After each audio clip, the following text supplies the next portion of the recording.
beyond the four walls of our libraries.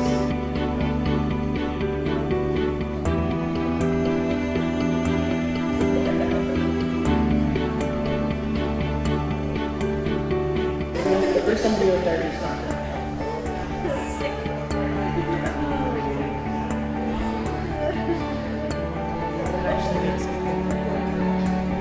The rule of thumb that I always use.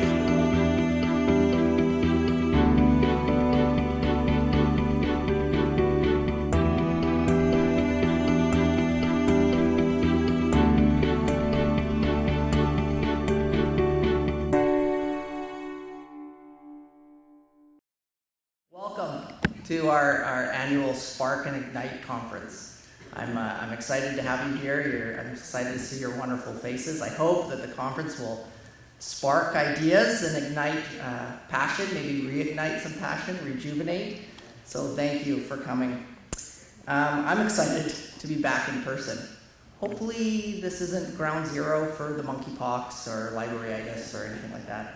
But if it is, rest assured, Alberta will be open for summer. Before I get back, get too far into things, I'd like to just give some gratitude, some thanks.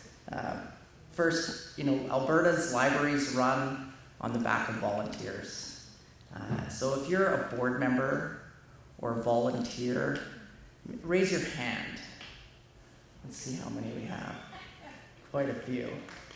Yeah, thank you. Really, truly, we won't be here without you. And second, those that work in libraries, you've chosen a career of service, and that's commendable. The laborer is worth her hire. Maybe it could be a little bit better wage, but that's what it is. We appreciate your hard work and your service. COVID forced us to move beyond the four walls of our libraries, right? Truth is, we've been out there the whole time. Maybe it's just highlighted it. And so we're going to be doing all sorts of stuff. I think the COVID has changed library services. We're going to be out there more and more. I hope everybody has a chance to check out our little free library, our 1950s fridge. Paul from Processing has done a wonderful job of stripping that down and painting it blue, and lots of people have come together to make that happen. If you open the fridge, you can take a free book, and they'll notice stickers in there. Those stickers will direct you to a page that tells you all about all the library services you can get. And it'll also tell you about how to register online for a library card. You don't even have to walk through the doors of a library these days. So if you're actually interested in hosting that little free library in your community, let us know. There's a little sign-up sheet there. Put your name and phone number down, and we'll have a chat. As we get literacy out there into the world and get a little bit of marketing out there and encourage people to use Alberta's libraries, we have a bright future ahead. We're really going to find innovative ways, and this conference is the beginning of that, right? Each year as we get together, we talk, as we chat with each other, I'm sure ideas will pour out of this building and into your communities. So, let's see. I have the old school notes. Jessie's on the phone. She says she's reading notes. She's probably just checking her texts. So. Last year, if you were at our online conference, you may remember that I shared an illustrated story. The title of that one was "Sometimes Life Stings, and That's Okay." I think that's a bit of a tradition, I'm hoping I'm starting a bit of a tradition. I'm going to share another illustrated story with you. And so let me just pull that up, if I can. This one, last year yes, and the title of this is "My Borscht Tastes Better Than Yours." Last year, the story was illustrated by my wonderful sister, Robin.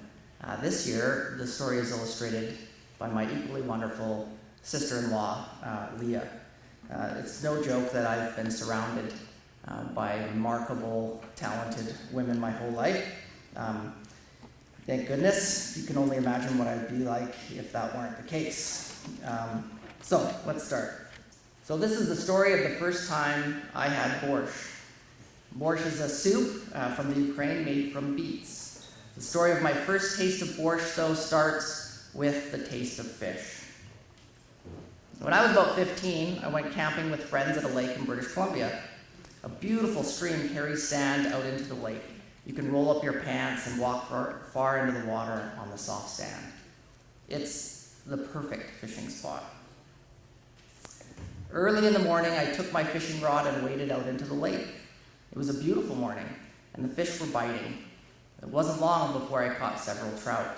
I took them back to camp, and my friends and I roasted them over the fire for a delicious breakfast. The fish were so tasty that I thought I'd better go back and catch more for lunch. I went back to the lake and waded out into the cool water and fished and fished and fished, but the fish were not biting. They were jumping and dancing in the middle of the lake, far from the sandbar and the stream. I thought, if only I had a boat, I could paddle out and catch all those yummy fish. I didn't have a boat.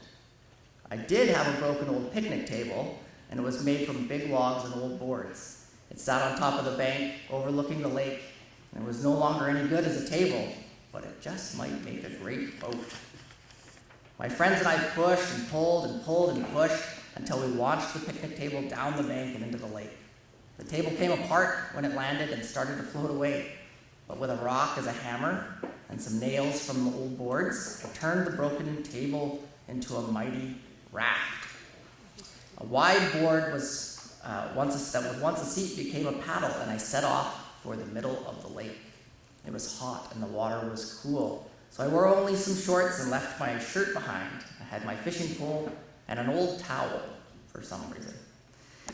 It is hard to be sneaky in a picnic table boat. I paddled out to the jumping fish, but I think they might have seen me coming. I fished and I fished and fished, but they were not biting. Just as I was giving up, the wind started blowing across the lake. No matter how hard I paddled, the wind blew harder the other way. I could not swim back with my fishing rod, and I knew the distances in the water are always farther than they seem. It wasn't safe to swim. I paddled and paddled and paddled, but the wind continued to blow. It was no use. I got very tired. I fell asleep on the raft with my fishing rod in hand and my towel covering my face from the sun.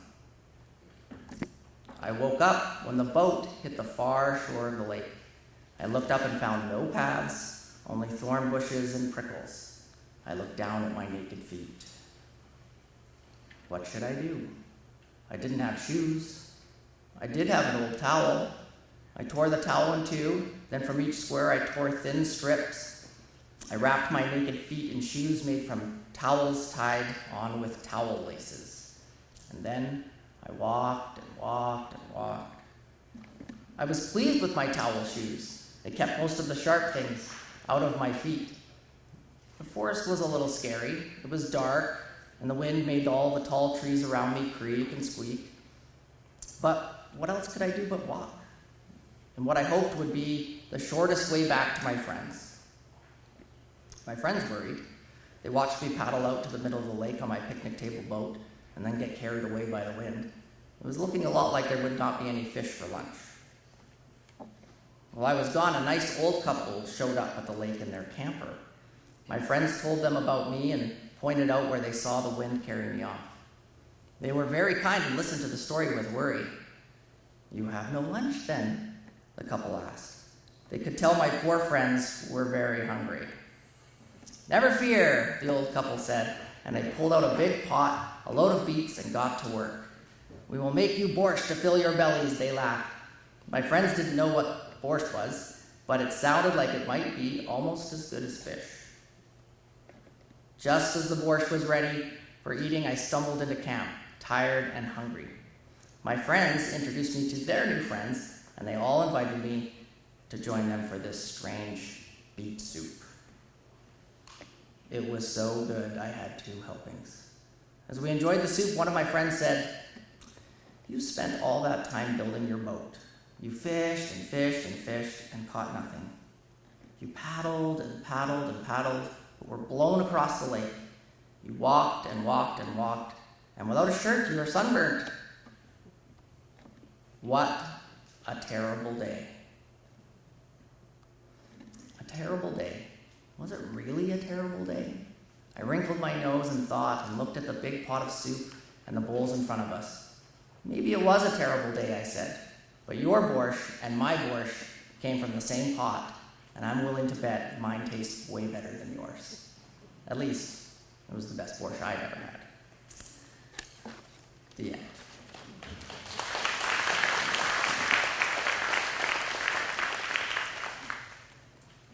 There are legions of library volunteers and librarians that have come before us that are cheering us on. We can't fail them. And we can't fail those that will come after us. Enjoy this conference. Rejuvenate your passion. Eat your borscht. We are better together. Thank you.